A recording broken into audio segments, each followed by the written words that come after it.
Halo Sobat GST, kembali lagi di podcast GST dan kali ini Dimas menemani Sobat GST semuanya karena udah lama banget kita nggak nge-podcast bareng gitu kan dan akhirnya di episode kali ini episode 5 kembali lagi tentunya kita akan membahas hal-hal yang seru, topik-topik yang menarik tentunya di podcast GST pada episode kali ini. Nah, mungkin kalau Sobat GST ingat ya, di episode sebelumnya kita kan sempat membahas tentang olahraga gitu, tapi olahraga tradisional.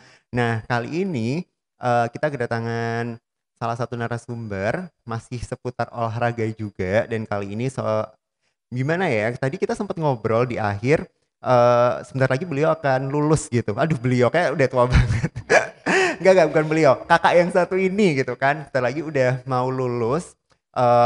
Mungkin belum official ya. Jadi kita masih nyebutnya sebagai mahasiswi UTP gitu. Nah, kita undang karena prestasi-prestasi dari kakak yang satu ini sangat luar biasa menurut saya. Jujur, kemarin dapat brief dari tim gitu kan. Agak sempat kaget. Waduh, atlet nih gitu, bela diri, takut dibanting. Tapi ternyata sangat asik. Tadi kita sempat ngobrol hampir 15-20 menit gitu sebelum take. Orangnya seru dan ternyata juga prestasi yang di apa ya nasional internasional juga banyak sudah diraih oleh kakak yang satu ini juga. Dan terakhir kemarin dari UTP sendiri pas Disnatalis ke-43 mendapatkan penghargaan sebagai mahasiswa teladan FKIP. Nah, mungkin langsung saja saya sapa daripada dari tadi saya nyebutnya kakak-kakak terus gitu kan. Siapa sih sebenarnya? Nah, sudah hadir bersama kita ada Dwi Retno. Halo, Iya, halo Mas. saya manggilnya Pak Retno ya. Retno boleh. Oke, Retno. Namanya cukup panjang, jadi nama aslinya yaitu Dwi Ani Ani. Retno Wulan gitu. Cuman nama mungkin apa ya biar orang lebih mudah gitu ya Retno ya. Lebih mudah Dwi Retno gitu. Dwi Retno. Nah, tapi menarik juga tadi kita sempat ngobrol kalau ternyata punya julukan. Iya, nama panggung Wah, nama istilahnya. panggung keren ini. Apa sih kalau boleh tahu nama panggungnya? The Reef. Kita The ambil Reef. dari Oke. Batu Karang kan Mas. The Reef. Oh iya benar, The Reef artinya Batu Karang. Kenapa pilih nama julukannya Batu Karang? Supaya ya kita cari nama itu kan bagian dari doa kan Mas. Mm-mm. Supaya ya saya itu tetap tegak, melindungi sekitar, terutama keluarga. Kayak Batu Karang kan diterpa ombak, diterpa apa, Mm. dia tetap tegak. Sama harapan saya di kehidupan ini ya saya tetap tegak apapun yang terjadi untuk saya harus tegak, Harus tegak, harus kuat gitu harus ya. kuat, Oke. tangguh. Harus tangguh Iya, bener banget. harus tangguh. Oke, filosofi yang cukup menarik dan bagus ya. Ternyata memang benar, walaupun julukan, tapi kan itu juga doa ya tentunya. Jadi harus tangguh, harus kuat. Apalagi Dwi Retno ini merupakan salah satu atlet bela diri dan sekarang terjun di bela diri MMA. MMA. Ini sudah ada sabuknya, teman-teman kalau sudah lihat gitu. Tadi sempat saya pegang berat ya ternyata. Eh, Oke, nah gini Retno, kita akan ngobrol-ngobrol tentang gimana sih kok bisa terjun di dunia MMA ini. Mungkin Retno bisa cerita. eh, untuk awalnya itu saya malah nggak suka Mas ya berantem berantem gini, Oh menurut malah nggak saya suka itu ya? nggak jelas gitu. Oh, Mungkin dari Mas Dimas, mm-mm. dari orang sekitar saya memandang saya, kamu itu ngapain nggak jelas, gini. Sebenarnya enggak, sebenarnya lebih lebih asik dari olahraga apapun. Ini MMA, olahraga paling keren menurut saya. Iya. Hanya kita kan kontak Mas sama Mm-mm. orang, kita benturan. Mm-mm. Bukannya menjelekkan olahraga lain tetap bagus, Tetep. tapi menurut saya MMA olahraga paling keren. Mm. Sudah berapa tahun terjun di dunia MMA ini? Saya sejak 2016 sampai 2016 awal mulai Mm-mm. ikut-ikutan dari SMA itu nggak kepikiran mengarah dari prestasi itu, nggak kepikiran karena saya dari kampung, nggak ada yang ngarahin untuk saya berprestasi yang lebih tinggi lagi. Paling ya di kejuaraan provinsi itu aja ya, kalah kayak gitu kan. Dulu awalnya tinju, terus SMA lulus. Ya karena dari kampung ke kota itu kan saya jauh, masuk harus Mm-mm. biaya sendiri. Terus saya menginginkan untuk keluar lah, keluar dari olahraga ini, tinju ini.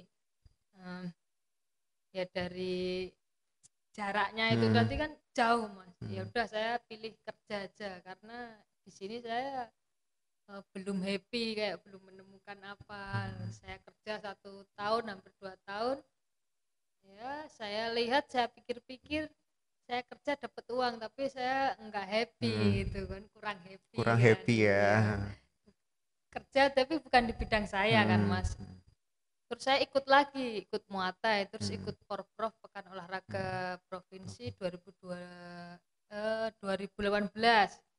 Nah itu saya dari Rembang ngambil pelatih dari Solo, ya Han itu yang punyanya camp saya, Han Academy itu. Alhamdulillah saya di TC di sini 3 bulan, dari kampung itu Mas ke Solo itu udah saya kayak samsak hidup. Di sini ternyata atletnya luar biasa, jadi saya kayak, wah ternyata di luar ini memang luar biasa. Saya nggak bisa latihan seperti ini gitu, nggak bisa latihan cuma di Rembang, ya kayak di Rembang itu kan ya masih kurang kan Mas, beda sama di Solo untuk atletnya, untuk pelatih-pelatihnya kayak gitu. Menjak Prof itu 2018, alhamdulillah saya mendapatkan juara 1 dari pelatih saya, Coach Johan. Kamu terjun aja di olahraga MMA. Saya tanya MMA itu apa dan lain-lain gitu. Ya saya nggak mau Mas latihan, kan MMA harus menguasai gulat, jiu-jitsu kayak gitu, harus menguasai semua bidang Semua bidang bela ya, diri bela kan. diri ya. Iya. Itu saya nggak tahu, yang saya tahu cuma Muay sama tinju. Ya, saya bilang ya kok siap gitu. Nah, itu langsung tanding internasional, alhamdulillah. Nah itu saya menang, terus lanjut lagi sampai sekarang itu. Sampai sekarang saya menetap di Di Solo itu. Solo. Oke. Kalau boleh tahu pertandingan internasional pertama di mana dan tanding dengan siapa? Saya tandingnya di Jakarta waktu itu Mas. Di Jakarta ketemunya juga orang Indonesia Oh, kan, baru orang orang Indonesia Indonesia. juga. Itu Oke. eventnya event Event internasional internasional. Berarti baru pertama itu ya. pertama. Pas dari Rembang ke Solo kaget nggak untuk, maksudnya kan tadi juga dibilang wah latihannya ternyata seperti ini gitu. Ada shocknya nggak, ada rasa atau udahan aja ya gitu. Kalau shock itu Mas, bukan cuma latihan, kehidupan saya ikut shock Oh, kemarin. kehidupan juga shock. Sama kehidupan juga shock juga. Nah, untuk latihan kan saya lihat di sini, wah luar biasa atletnya, bagus-bagus, Solo punyanya Han Academy itu. Terus saya pertama juga saya pergi dari rumah itu kan Mas, apa-apa sendiri, biasa sama mama di rumah kan sendiri. Yes, gitu Mas, ngekos kan. Terus latihan, balik lagi kayak gitu, ikut sama pelatihku tuh. Saya tidur di rumah pelatihku Mas, Awal-awal ya. awal-awal tidur di rumah pelatih. Ya mau ngekos gimana, mau makan aja kayak Iya. ini kan, dulu waktu awal-awal kayak gitu Mas. Oke, tapi setelah mungkin ini hampir 7 tahun ya berarti ya, 7-8 tahun ya, dari 2016 2016 2023 gitu, dan sekarang eh, sedikit demi sedikit sudah melewati proses seperti itu iya, dan Mas. akhirnya mendapatkan sabuk ini, ya kan? Alhamdulillah. Alhamdulillahnya gitu. Nah, berarti hampir beberapa olahraga bela diri kan Retno kuasai gitu ya, dari tinju, Muay Thai gitu. Terus apa lagi tadi? Eh, Jiu-jitsu. aduh sulit banget ngomongnya. Jiu-jitsu. Oh ya, oke Itu yang itulah ya. olahraga kuncian-kuncian, Oh, teka-tekaan itu oh Mas. yang dicekek-cekek itu ya. Iya. Oke, berarti masih nguasain itu juga gitu. Oke, berarti memang proses untuk bisa terjun di MMA ini kurang lebih menguasai beberapa olahraga itu. Paling sulit yang mana sih kalau apa Retno apa ya mendalaminya gitu? Kalau sulit itu sebenarnya nggak ada yang sulit Mas, asal kita menjalani dengan happy. Olahraga apapun tuh ya semua bisa dijalani sih. Kalau kita kan udah bukan hobi lagi, kalau saya bukan hobi lagi, memang ini MMA udah bagian dari hidup saya Mas. Oke. Mau latihan apapun, mau pulang bonyok-bonyok apa ya, terabas gitu. Latihan aja kadang sampai bonyok-bonyok gitu ya. Bonyok-bonyok Mas, kadang pas tanding biasa saja, tapi pas latihan tuh Iya biasanya bahkan eh, banyak juga olahraga yang bilang gitu kan. Maksud saya atlet yang bilang saat latihan tuh bahkan bisa 10 kali lebih keras gitu iya saat Mas. pertandingan. Dan ya luar biasa sih Retno ngelewati ini semua gitu. Nah, masih masih ngomongin ini ya tentang apa daerah asal Retno gitu. Iya. Apalagi ada orang tua gitu kan. Responnya gimana ngelihat anak ceweknya gitu Wah, kan terjun apa sih kalau boleh tahu nama ininya untuk pertandingan itu? One One Pride, oke, Pride terjun MMA. di One Pride MMA gitu, tarung gitu. Gimana waktu itu respon pertama kali? Waduh, hancur itu Mas, respon kalau dari orang tua itu. Enggak ini Mas ya, gimana kan lihat Hmm. orang anaknya tarung kayak Hmm. gitu, ya pasti bukan kepikiran lagi, pasti ya nggak tidur kan Nggak tidur ya? pas tanding itu. Ya sampai sekarang pun saya kemarin pulang bawa ini, tetep aja Mas, ya wis Hmm. pengennya orang tua kan lulus kuliah, lulus kerja, terus ya yang benar-benar nggak Hmm. usah nyari resiko kayak gitu. Saya bilang semua kerjaan, semua apapun yang dilakukan, ya semua itu ada resikonya Hmm. masing-masing. Udah terakhir saya bilang gitu Mas. Hmm.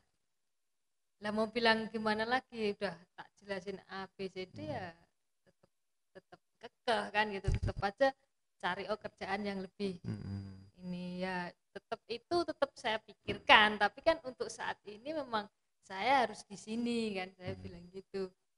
Eh, ya dari orang tua ya tetap ngelarang Mas. Anaknya tanding kayak gitu, Tap- gebuk-gebukan. Oke, tapi pas di Rembang kan udah mulai ditinju gitu kan. Itu berarti sudah Tinju dilarang juga sebenarnya. dilarang Oh, Mas. terus kalau Makanya saya tanding itu gimana? sempet ini kan apa, dari ikut tinju 1 tahun Hmm. saya keluar kerja. Kalau Hmm. nggak kerja dari rumah ke KONI Rembang itu jaraknya jauh Mas, Hmm. hampir setengah jam, mungkin 20 kiloan kan. Hmm. Oh, Ya 20 kilo lumayan ya. 20 kilo lumayan Mas, jauh kan, Iya. dari bensin, Iya, dari iya benar. nanti beli minum kan Hmm. susah juga kalau orang Hmm. tua nggak Iya. ngizinin ya. Terus ya wes terserahmu kan, bilang Hmm. gitu kan, tapi golek dhewe, usaha dhewe ngono Mas. Sampai bilang gitu ya Iya sampai awalnya. bilang gitu. Terus si dari sini kan Hmm. alhamdulillah karir saya mulai Iya. membaik, Hmm. mungkin orang tua ya juga melihat kan, oh Hmm. memang si anak ini beneran di Beneran. olahraga Serius lah ini ya. serius kayak gitu. Hmm. Lama-lama dia mama juga legowo, Hmm. Hmm. legowo pun ya bilang iya legowo, tapi ya tetap aja, tetap sampai sekarang pun tetap aslinya dia itu tetap Pasti suruh ada kayak berhenti, iya khawatir, khawatir, takut gitu ya. Berarti setiap pertandingan nggak pernah menonton? nggak pernah. Paling saudara-saudara gitu Heeh. cuma lihat hasilnya gimana Hmm. menang, ya udah. Kalau Tap- saya habis tanding itu nggak langsung pulang juga Mas, saya tanding gitu heeh. hari Sabtu, Iya. mungkin Sabtunya lagi saya baru pulang karena muka saya masih Oh iya, iya. masih Malah takut bengkak-bengkak. mengkhawatirkan orang tua tadi ya. Pulang kalau bibir masih gini, mata masih merah kan, Heeh. bikin khawatir lagi. Iya.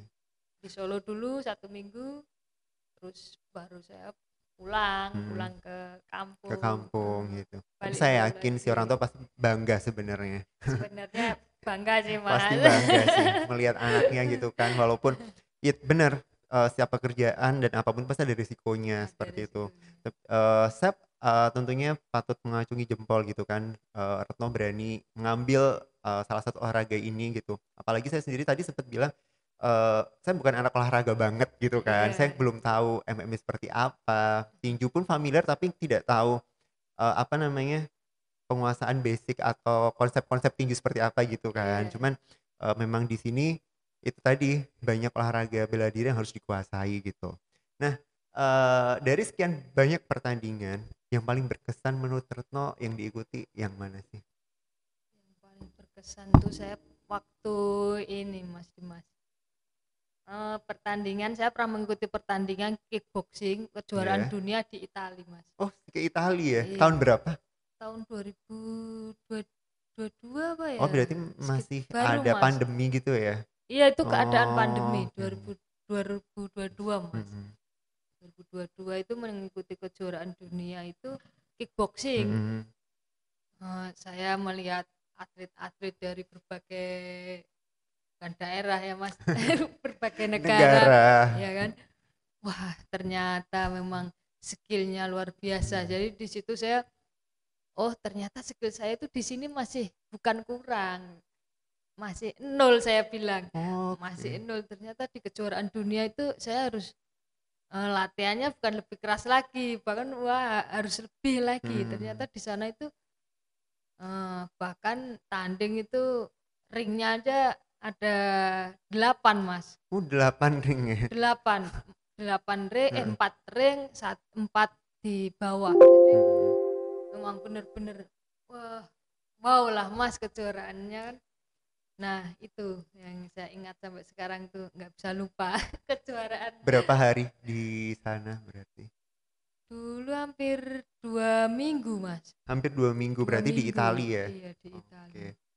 eh Maksudnya untuk hasilnya sendiri waktu itu apa? Masih masih belum bisa Masih belum, membawa masih juara gitu. belum. Tapi karena memang pengalaman paling penting ya. Pengalaman itu pengalaman yang paling penting, Mas. Belum bisa juara saya, Mas. Berarti di situ mewakili Indonesia. Indonesia, Mas. Indonesia luar biasa sih walaupun masih belum bisa membawa medali atau kejuaraan, tapi dari situ kan Retno juga belajar ya tentunya gitu kan. Wah, ternyata atlet-atlet dari luar Luar lebih luar biasa. biasa. Oke. Luar biasa. Kalau yang di nasional sendiri yang paling berkesan kalau menurut Retno sendiri yang pernah dijalani? Saya pernah menjalani ini, Mas, kejuaraan nasional sambo. Itu Mm-mm. untuk kejuaraan SEA Games, seleksi Oh, SEA Games. seleksi SEA Games. Saya berat 51, Hmm. lawan berat 64. Lawan saya gede, Mas. Jauh Itu ya bedanya. iya mental sih, Mas. Iya. Itu sudah mental lagi. Mental saya, wah mati aku iki ya. Saya bilang gitu, Mas, dalam hati. Tapi pelatih saya, kamu sudah sampai sini jauh-jauh sampai Bogor nggak Hmm. tanding, apapun yang terjadi kalah nggak apa-apa, yang penting kamu tanding gitu kan Mm-mm. pelatih saya. Nah itu yang membuat saya langsung oh iya ya wes kok oke itu, Mas. Jadi berat saya kecil Nah, 51 lawan 64 kan gede, 64 Mas. ya. Itu saya menang. Menang ya? Menang, Mas. Menang pertama, Nah. kedua menang, ketiga itu kalah karena Hmm. saya di kan sambo itu kayak MMA, Mas. Oh. Kayak MMA cuma pakai seragam gitu kan, pakai gi Hmm. namanya. Udah poinnya saya udah mengimbangi 84 gitu. Terakhir-terakhiran saya kebanting, namanya beratnya selisih banyak kan, ditimpa gitu udah nggak bisa Iya. napas saya. Iya. Ya udah saya ini nyerah kan. Hmm. Waktu itu juga saya pun yang dipanggil untuk Hmm. mewakili Indonesia, tapi kan nggak bisa. Saya berat 51, dipanggilnya berat 64. Nampak. Rusak saya sendiri kan, Mas, badan saya Iya. rusak nanti. Mainnya selisihnya banyak. Itu sih yang tanding nggak sesuai. Gak sesuai tapi apa ya? Mungkin juga pengalaman lagi ya. Pengalaman. Nah, di Pengalaman situ lagi. jadi kayak mau tanding lawan berat berat berapapun, oh saya udah pernah lawan 64 kok, mau lawan 55 58 ya oke ayo. Nggak masalah ya. Nggak masalah, itu Oke. pelatih saya juga gitu, Mas, makanya saya ngikut kan Hmm. sama pelatih saya sudah tua, Mas, 43, Hmm. mau lawan 20 tahun mau lawan berat 90, oke pelatih saya gitu. Masa saya kalah sama pelatih saya yang 43 lawan 20 tahun. Saya masih 24 tahun, masa lawan yang ini saya Iya. nolak kan ya. Malu sama Iya. pelatih saya kan, Mas. Iya, benar benar benar. Oke, berarti pelatih ini ya sangat memotivasi ya untuk Retno sendiri. Motivasi saya pelatih saya itu, Pelatih. Mas. Oke.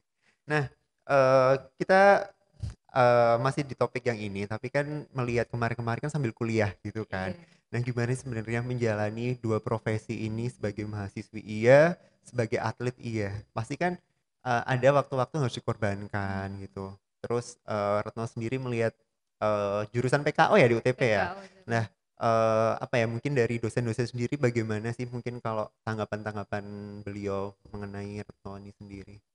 Kalau kuliah itu dari awal tetap impian saya kan Mas. Mm-mm. Saya dulu nggak punya impian seperti ini. Tapi impian saya itu kuliah. Mm-mm. Untuk kuliah kan gitu. Melihat ekonomi nggak ini kan jadi impianku kayak hancur gitu kan. Impian saya memang kuliah di jurusan olahraga. Mm-mm. Ya, kuliah dapat kuliah tuh seneng banget saya Mas. Nah, dapat kuliah bisa latihan untuk dosen-dosen saya mendukung saya 100% Mas. Yang penting kan tetap kuliah Siapa sih saya pembimbingnya? Saya penasaran. ya, dari fakultas.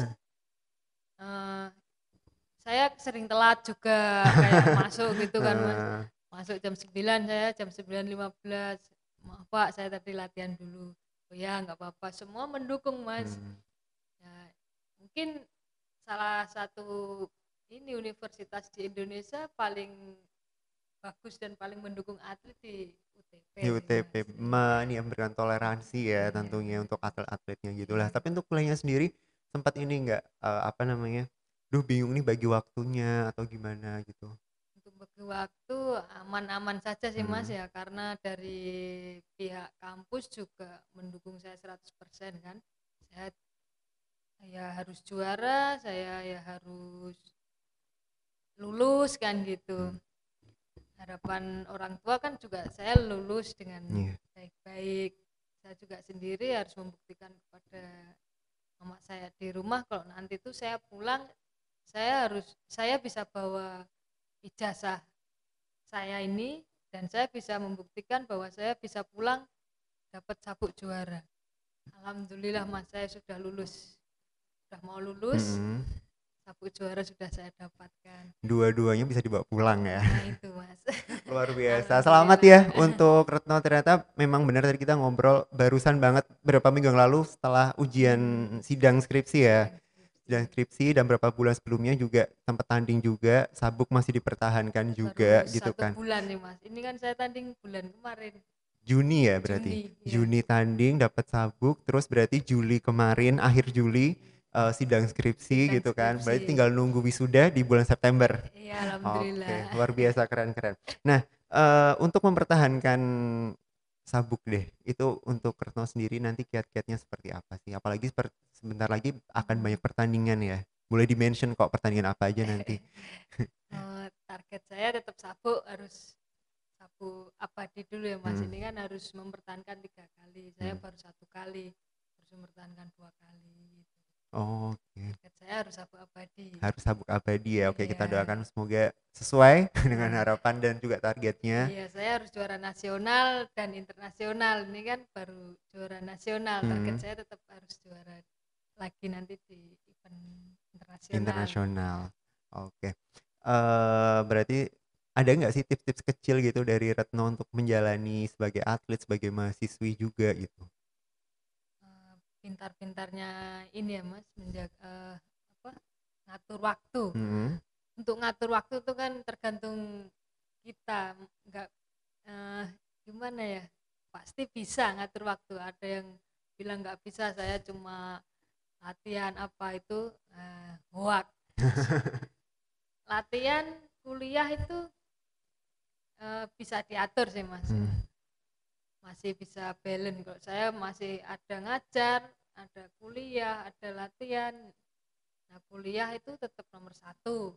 Latihan, ngajar harus seimbang. Hmm. Tetap kuliah sih Mas. Kuliah kalau udah selesai kayak kemarin saya habis tanding ini bulan lalu, habis tanding ini latihan saya nomor 2, kuliah dulu saya baru sidang. Ini sidang selesai, kuliah saya tinggal dulu. Saya bilang sama fakultas saya mau tanding ini. Saya mau tanding Pak, tolong sidang skripsi saya diajukan.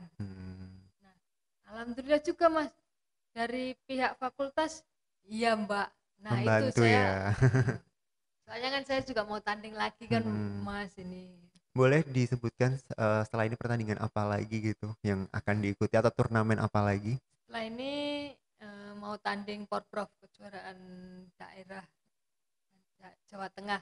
Oke. Kebetulan tanggal 7 besok sampai tanggal 11 saya mengikuti kejuaraan Porprov cabur kickboxing.